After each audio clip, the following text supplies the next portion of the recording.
Saya beli kereta ni sebab bawa rasa macam big sedan. Tak macam MPV lain, macam Velfire, Alphard. Bawa dia rasa tak best macam se-best Odyssey. Trip paling best saya pernah buat, saya pergi ke Desaru sebenarnya. So masa tu baru seminggu dapat kereta, terus ke Desaru bawa family, enjoy.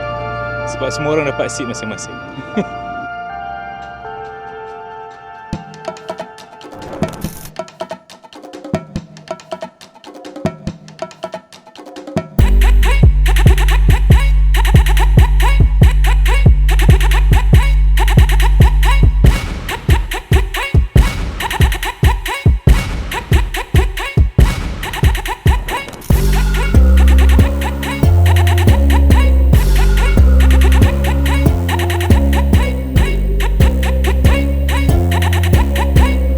Sebenarnya Honda Odyssey ni senang je jaga, cuma kita maintain.